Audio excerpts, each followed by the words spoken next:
The Haunted Doll. Chapter 1. The Inheritance. After the passing of her grandmother, Sarah inherits a Victorian doll that has been in the family for generations. The doll is beautifully crafted, dressed in a lace-trimmed gown with porcelain skin and dark, piercing eyes that seem to follow her every movement. At first, Sarah cherishes it as a sentimental keepsake, placing it on a shelf in her bedroom, but soon an unsettling feeling creeps in whenever she glances at it. Strange occurrences begin almost immediately. Doors creak open by themselves. Soft whispers fill the air at night, and the doll appears to shift positions when she isn't looking. At first, Sarah blames exhaustion and an overactive imagination. But when she wakes one morning to find the doll lying beside her in bed, despite having placed it across the room the night before, dread seeps into her bones.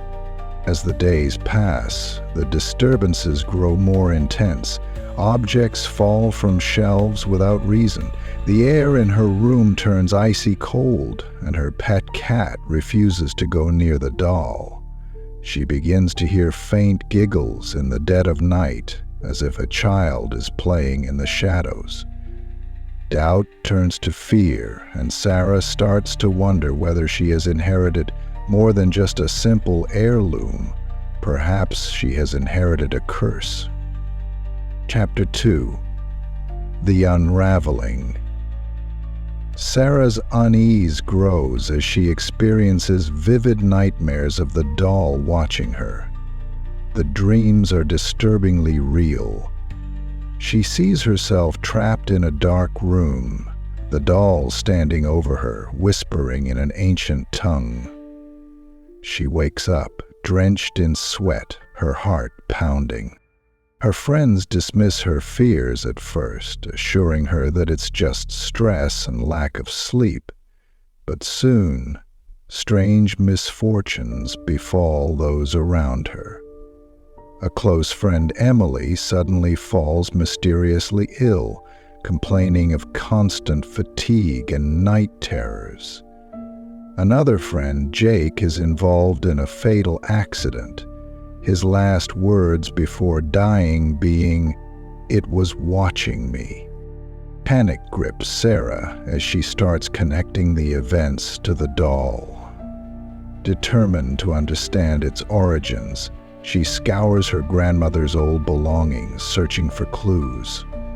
She comes across a faded diary belonging to her great-grandmother, detailing eerie experiences with the same doll. The entries speak of death, of voices in the night, and of a presence that never left. Digging deeper, Sarah learns that the doll once belonged to a grieving mother who lost her daughter under mysterious circumstances. Rumors suggest that in a desperate act, the woman performed a forbidden ritual, trapping her daughter's restless spirit inside the doll. But over time, the spirit became something else, something malevolent, something hungry for more than just a playmate. Chapter 3. The Awakening. Determined to rid herself of the cursed doll, Sarah first tries to ignore it, locking it away in a closet. But the disturbances worsen. Knocks echo from inside the closet at night, and when she finally gathers the courage to check, the doll is sitting in the middle of her room as if it had never been confined. She begins hearing faint, raspy breathing when she's alone, and the shadows in her room seem to stretch unnaturally, as if reaching for her.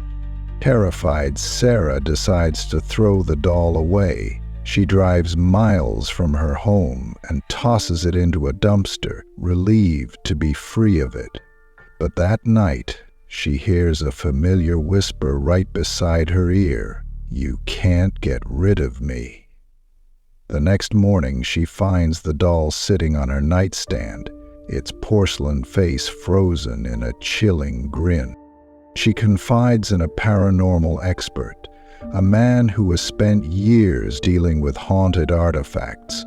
He listens intently and then examines the doll. His face pales as he traces its delicate features, murmuring incantations under his breath.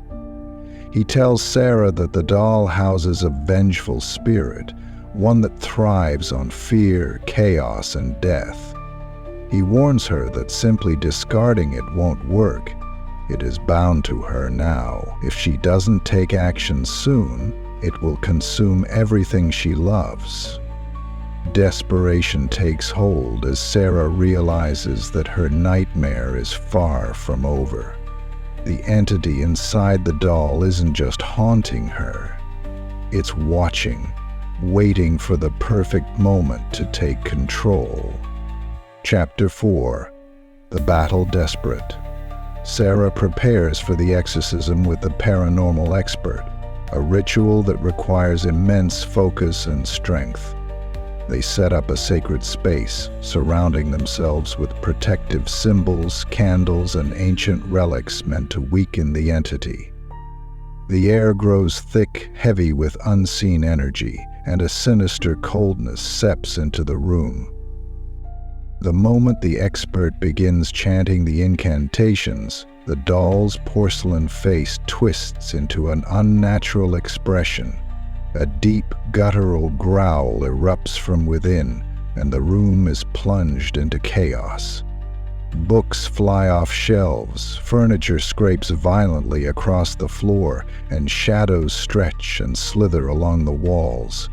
The doll levitates, its lifeless eyes now burning with an eerie, malevolent glow.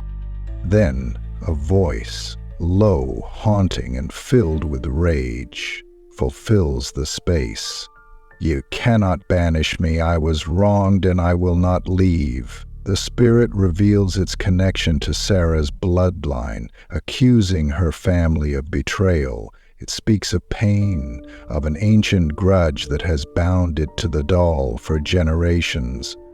Sarah sees horrifying visions, ghostly figures of her ancestors, terrified and pleading, the same voice condemning them for their sins. The battle intensifies as Sarah is forced to confront her deepest fears. The expert's voice wavers as he continues the ritual, sweat beading on his forehead. Sarah, gripped by terror but determined, finds her own voice. She demands that the spirit leave, that its cycle of vengeance end. The doll thrashes violently, cracks forming along its porcelain face. With one final deafening shriek, the spirit lashes out, and then silence.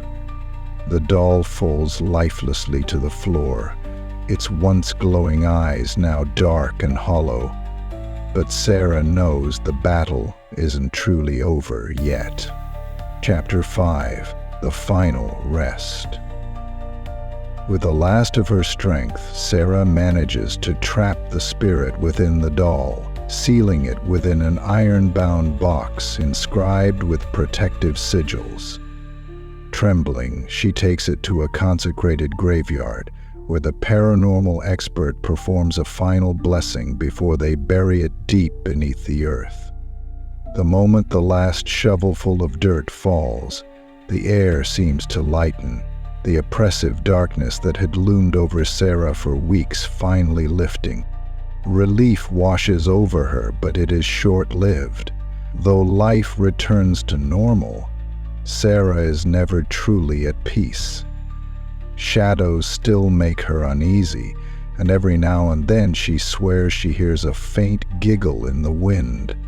She wonders if the spirit is truly gone, or simply waiting for its chance to return. Months later, an old woman visits the graveyard, drawn to the freshly disturbed earth. Muttering ancient words, she places a small, cracked doll beside the burial site before vanishing into the night. Days later, a child playing in the graveyard stumbles upon the spot and begins to dig. The wind picks up, whispering secrets only the doll can hear. Perhaps the curse was never truly broken, only sleeping, waiting for a new soul.